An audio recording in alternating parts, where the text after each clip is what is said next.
As you know, my name is Honorary Major Dr. Deepak Rao. It gives me great pleasure to be here among you all and give this talk. I was commissioned into the Parachute Battalion TA of the Indian Army for my outstanding work in close quarter battle training for counter-terror operations. Close quarter battle means the enemy is very close, closer than 30 yards, as close as the people sitting at the back of this auditorium. Essence, quarter battle training is about commando training. So today I'm going to talk to you about the commando mindset. What are the lessons that we can learn from commando training and apply it in our day-to-day life to better our journey?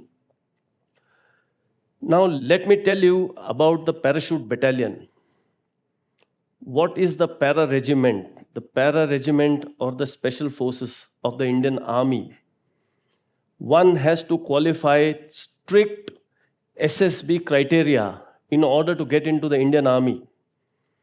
Then you have to be physically fit and athletically suitable to get into the infantry. Once you get into the infantry, the very best of them, they are commissioned into the parachute regiment.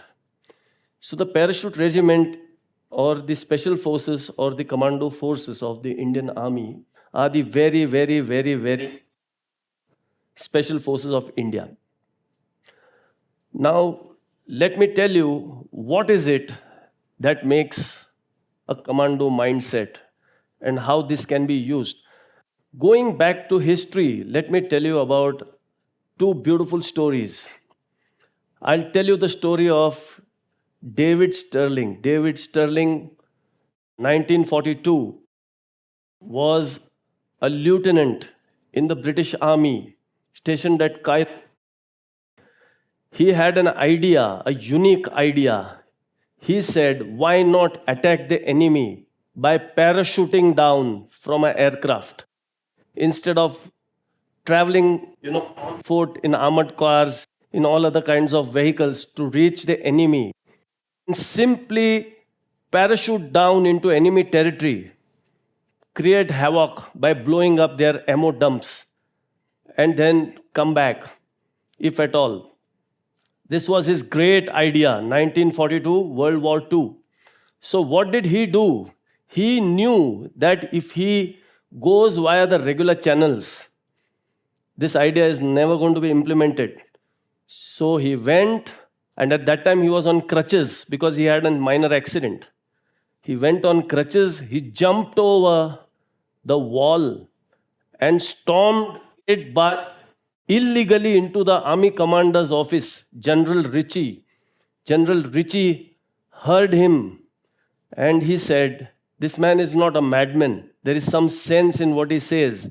And lo, the first SAS battalion, Special Air Service, the commando unit of the British Army was born. And out of the box, unconventional methodology is one of the hallmarks of commando training, commando warfare, and commando operations. Let me tell you the second incident, Battle of Mirbat.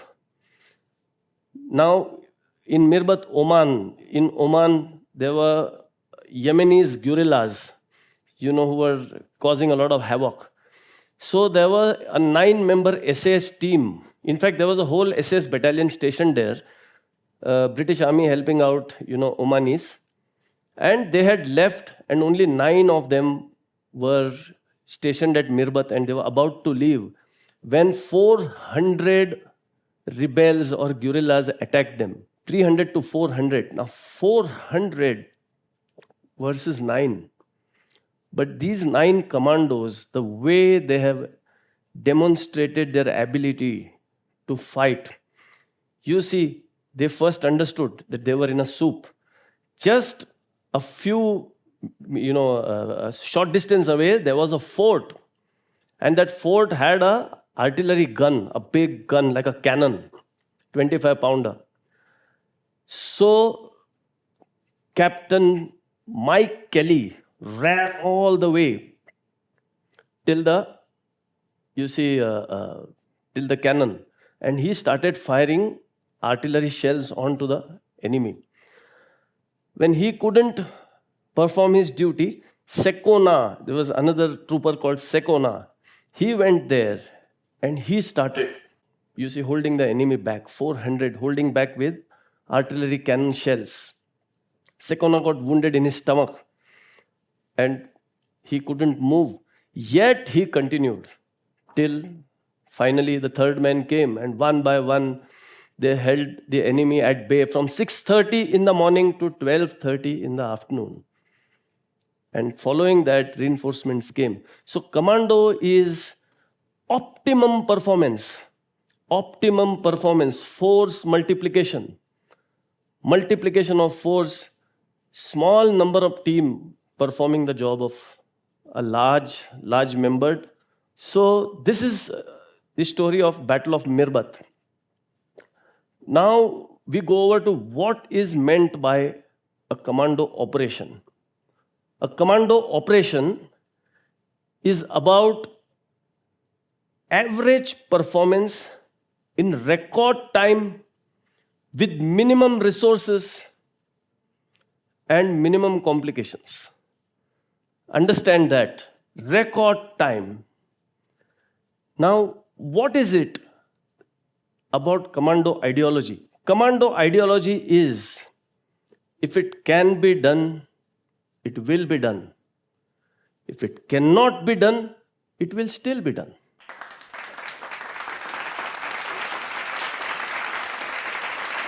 Impossible is nothing. Nothing is impossible. Die Hard, Bruce Willis. Never Say Die, James Bond. All of these basically means impossible is possible.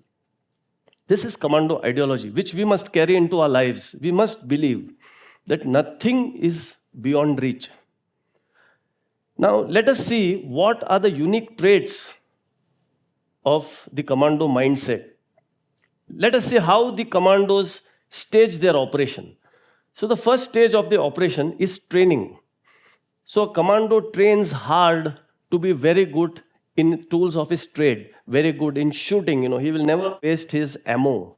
And therefore, never waste your time. Make sure that you time everything to the split second. Now, if you need to handle time, you need to handle priorities. The commando is taught the mission is above everybody else. The mission is above everybody else. Mission comes first. Colleague comes next. You come last. So priorities are very, very, very clear. If you can handle your priorities in life, then you will be able to manage your life like a commando. So this is training. After this, let's go to the next stage. The commando is inserted or infiltrated into enemy territory. So he is put onto a parachute and dropped into enemy territory, which could be glacier, which could be high altitude, which could be jungle, which could be desert, which could be mountain, could be anything. And he builds comfort in that zone. So lesson number 2 is come out of your comfort zone. Come out of your comfort zone. Do not be afraid of stepping out of your comfort zone. After that, what does the commando do? He reccees. He goes and he studies the enemy. How many enemy is there? What kind of weapons do they have? What is the kind of terrain? How do I plan an attack? He comes back and he plans his attack. So the plan which is primary is called plan A. The plan which is contingency, if the primary plan fails, is plan B. And if plan B fails, then there is plan S. Plan S is just survive. So plan A, plan B, plan S. Good lessons to take from commando warfare. Their next step is attack. Now, how does a person attack? Now, commandos generally attack from 3 directions. They attack from 12 o'clock, 4 o'clock, 8 o'clock. Once they attack, the enemy starts running. When the enemy starts running, there are cut-offs. There are people positioned, snipers kept, so that none of the enemy escapes. So you need to plan, you need to recce, you need to research your goal properly. Only after you have researched well, then you need to go into execution of the plan and cater to the complications. The cutoff means you cater to complication. If this goes wrong, I will do this. If that goes wrong, I will do that. So you are prepared for all kinds of circumstances. So this is about attack. After that, the commando has his last priority, his own life. Now the mission is accomplished.